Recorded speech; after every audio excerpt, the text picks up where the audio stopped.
floor stacking, introduced to the Rust world by fellow builder Batsatani, is the art of placing foundations at different height levels so that you get two ceilings that are very close to each other. Most people are shying away from the use of floor stacking because of how difficult... Wait. What? A few weeks ago, Odava from My Gaming Addiction showed us how to floor stack easily and reliably in a matter of seconds. The key innovation was to set the mouse sensitivity to 0 and just rely on the keyboard to move the avatar strictly along one axis. Then Vice, my fellow host at Easy Building, joined the discussion and asked, why not just lift the mouse? And there we have it, a dead simple, reliable way of stacking floors. So why is this not mainstream yet? Sure, it makes sense to stack floors in a large clan base to counter top-down raids, but most of you play solo, duo, trio, and for bases that size, what's the point? I hope that the design that I'm presenting today can give the answer. Meet the Phoenix version 3. The Phoenix was the base that I originally designed to introduce Zedge's roof stability bunker to the Rust community. It was meant as a no-blueprint starter base that could protect the TC from 12 rockets. After having used this base extensively, I designed version 2. It came with auto-turret pods to fight off door campers, and it protected the TC from 15 to 19 rockets, which turned the Phoenix into a viable main base for solos, duos and trios. This is version 3. Apart from the roof ramps and those extra foundations, the appearance hasn't changed that much. The average raider would see a 2-story, honeycombed 1x3 base with a stone roof. How much can it cost to raid that top down? The roof is stone, that's 4 rockets. Next, they might at worst face an armored ceiling, so maybe 19 rockets plus 1 or 2 garage doors. Let's accompany our imaginary raider on this raid. At this point, the poor fellow should already get confused and worried. Nevertheless, 12 rockets later, the raider has access to the second floor.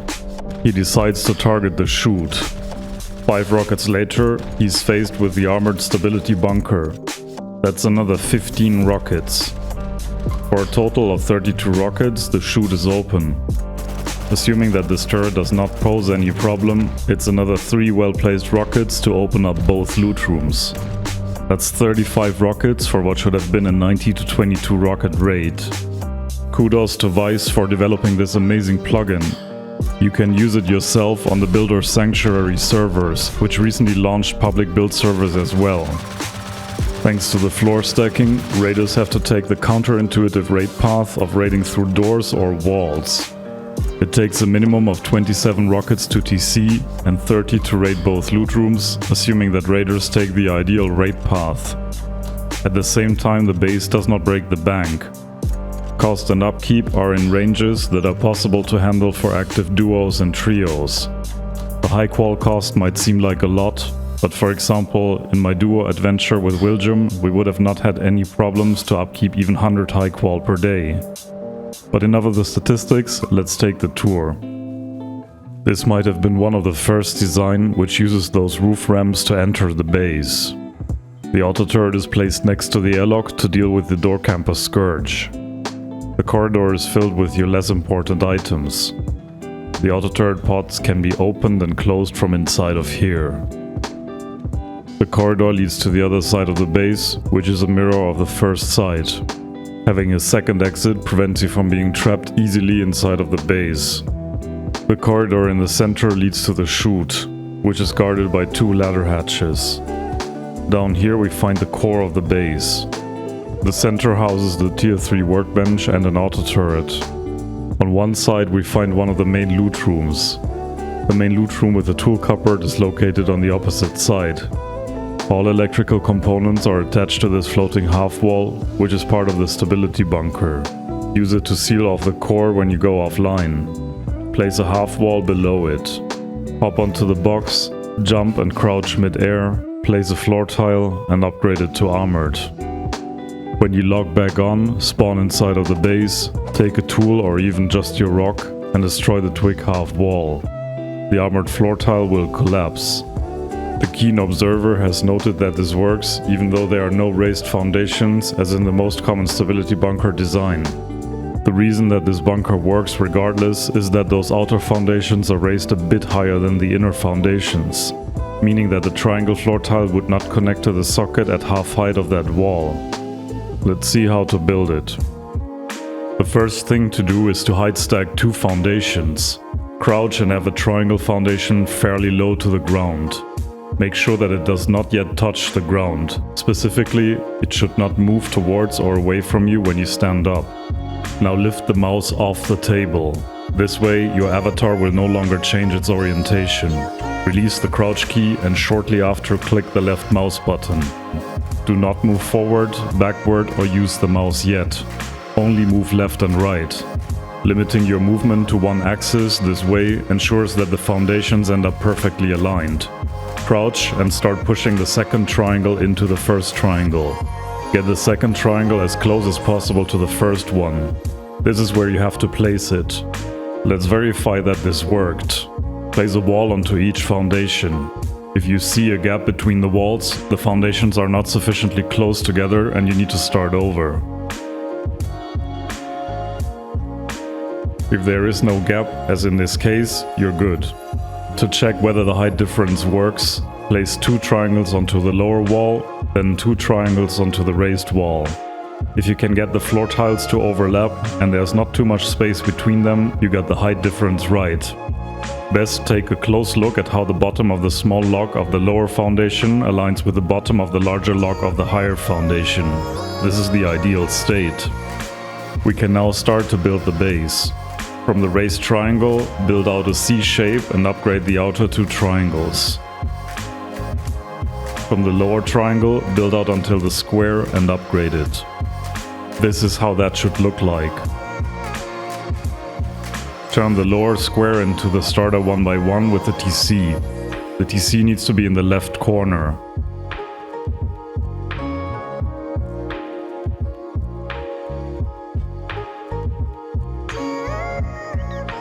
Use this foundation to add a floor tile at half height.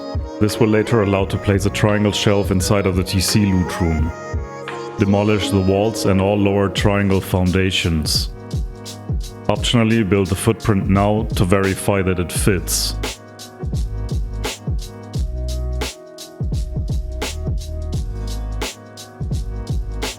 Don't just place the foundations, but also double check that you can place all the walls. If you discover that anything does not work, this is the moment where it hurts the least to start over. If everything works, upgrade those 4 triangles, then demolish all the excess foundations. Extend the 1x1 into a 1x3. Leave the center foundation wood. Close off the last 1x1 with walls and a double door. Attach a triangle floor tile at half height against the back of the last square. You will later attach the shelf of the main loot room to it, so don't forget it. On the opposite side of the TC, place 2 walls onto the raised triangles. And attach a ceiling to the square floor tile. On the other side, create a triangle airlock. Leave the 2 door frames and the ceiling wood. You will later soft side hatchet them out. This is your very basic starter unit complete. Use this interior space for your starter items. Our next goal is to conceal the fact that the base is floor stacked as quickly as possible. To that end, we will focus on building the shell around the first and second floor. Complete the footprint of the raised triangles as shown. Note that the square foundations remain twig and can be removed afterwards. Jump onto the base and create a roof exit above the core. Thanks to the floor stacking, this is a little bit more tricky than usual.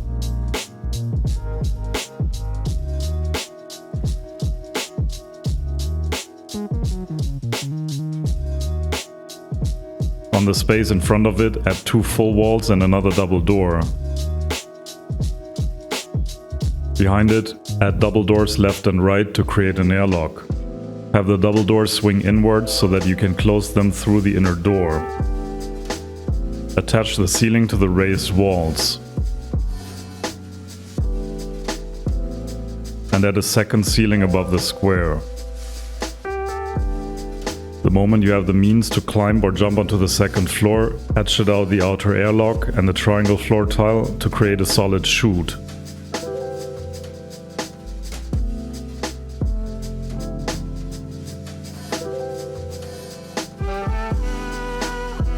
I assume that at this point you will be using a furnace or a ladder, but once you have the ladder hatch, you can stack 2 of them above each other like this.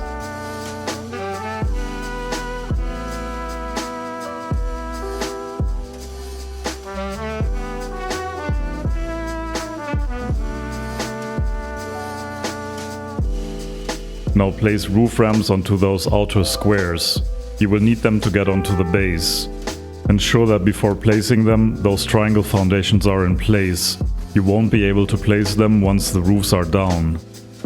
Place walls along the inner sides of those raised triangles, including underneath the newly placed roof ramps.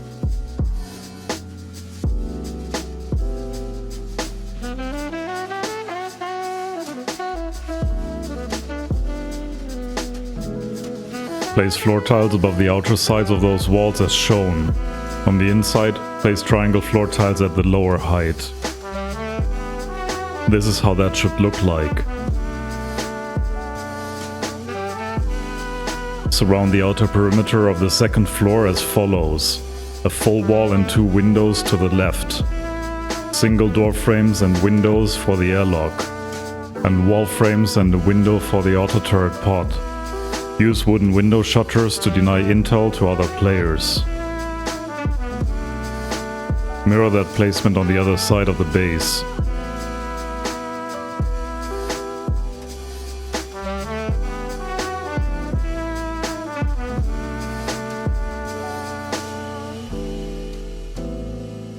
Now close off the raised ceiling.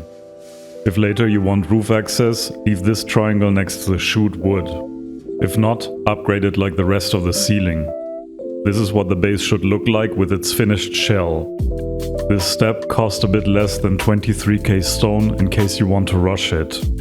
At this point you have concealed all the evidence of a floor stacked base. And yes, those overlapping floor tiles are susceptible to soft side picking, but we solve this in a moment. With the second floor being secured, we can focus on turning the core into its final state. Replace the double door with a garage door and turn it into a main loot room.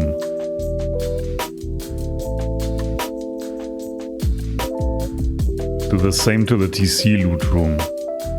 Those half-height floor tiles can be placed thanks to the floating triangle floor tiles that we attached at the very beginning of the build. See what you can do with this empty triangle. In the ideal case, the tier 2 workbench can fit in there.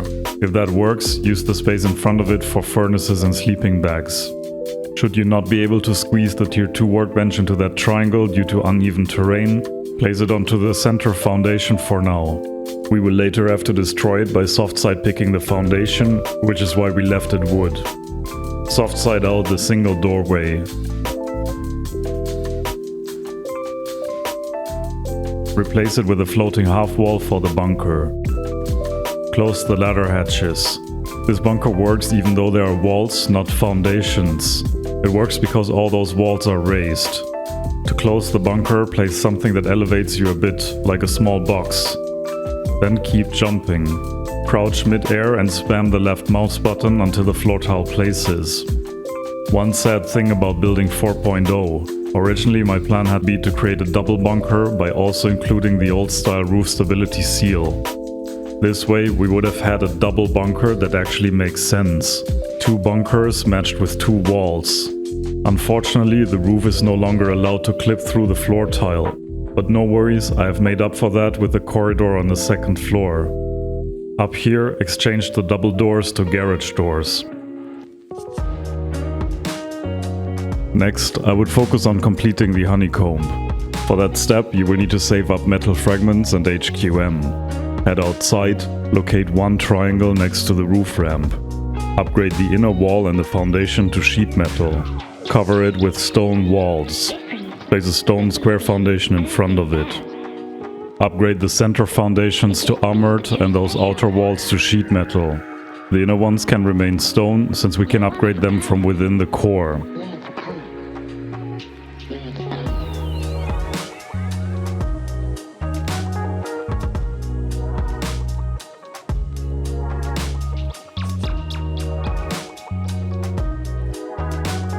On the tip of the base, upgrade the foundations below the roof and the inner walls to sheet metal, then close them off as well. I would upgrade one bit at a time so that other players only ever see stone walls. This way you appear less rich and are less likely to become a raid target early on. Repeat those steps on the other side of the base. You may have noticed that we skipped upgrading the floor tiles. No worries, this can later be done from the inside of the base. To finish off the honeycombing, upgrade the outer 2 squares to stone, and the inner 2 squares and the walls in front of them to sheet metal. Cover the metal walls with stone roofs. Next, we will upgrade the core to its final state. Just remember not to upgrade the central square. Upgrade every bit of the ceiling to armored. Upgrade the chute to armored as well. If you feel that you can afford it, upgrade the walls and the foundations of the main loot room to armored as well.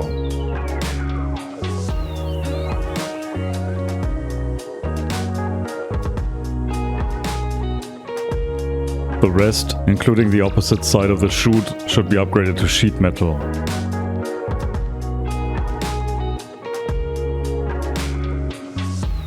Once you have crafted a tier 3 workbench, you can place it onto the center square. At this point in time, the tier 2 workbench is either sitting in this triangle or on the center square foundation. If the latter is the case, soft side out the foundation to destroy it. Replace the foundation, upgrade it to sheet metal and close off the rear wall. Place the tier 3 workbench against the wall and as far to the right as you can. If you ever need to replace this garage door, rotate the workbench.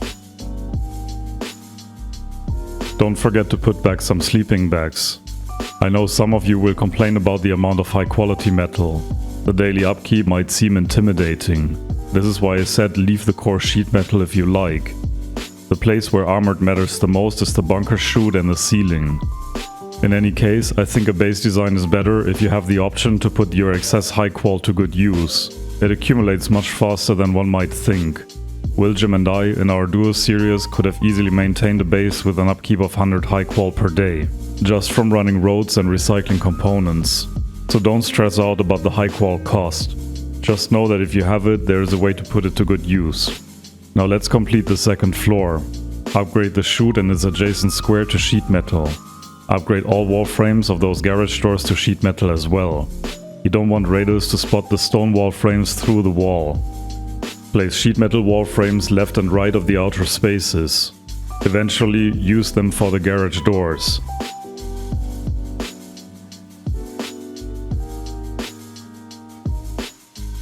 Now fill in the second layer of the floor.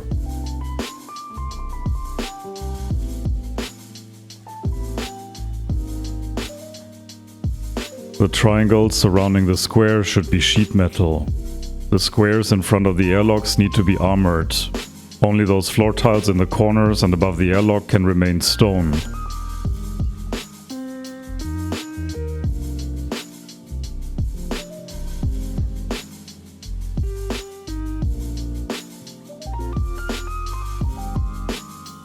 Now fill the second layer of the ceiling above the second floor. The square should be sheet metal, the rest stone.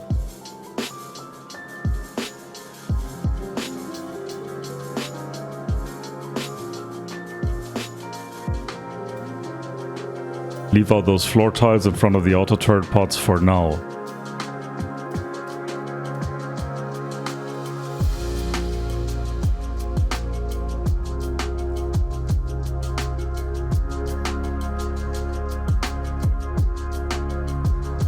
One challenge with floor stacking is that once the raised ceiling has been placed, you cannot easily place or replace doors on the lowered ceilings anymore.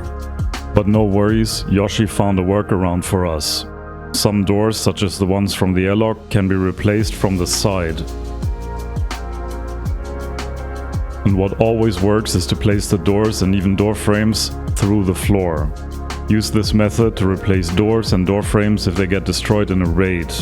This is also the technique you have to use if you want to add anything to the roof. As for the item placement, use the space of the second floor as you like. In front of the chute entrance I would create a second spawn point with sleeping bags and a locker. Other than that, use the space to distribute more boxes, lockers, furnaces, the research table and the repair bench. Let's turn our attention towards the auto turret pods. Replace the double doors with garage doors. As always, have their rollers pointing inwards so you can open and close them from within the base.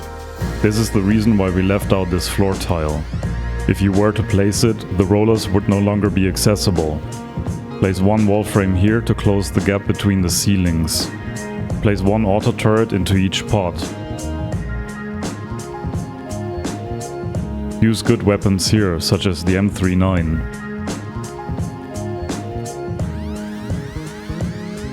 To supply them with electricity, I would place a large battery onto one of these corners behind the chute.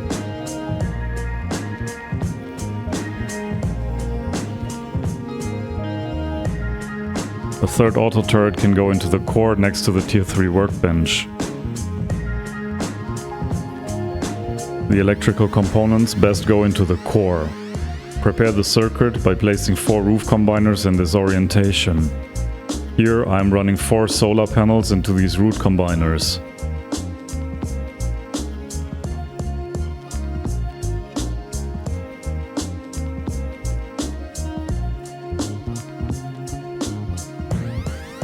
And then send the combined output into the large battery.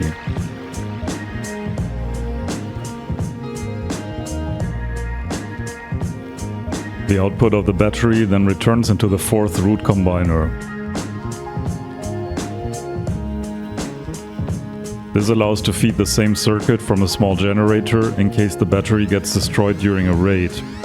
For the simplest possible circuit, run the last root combiner into one switch and the switch into one splitter.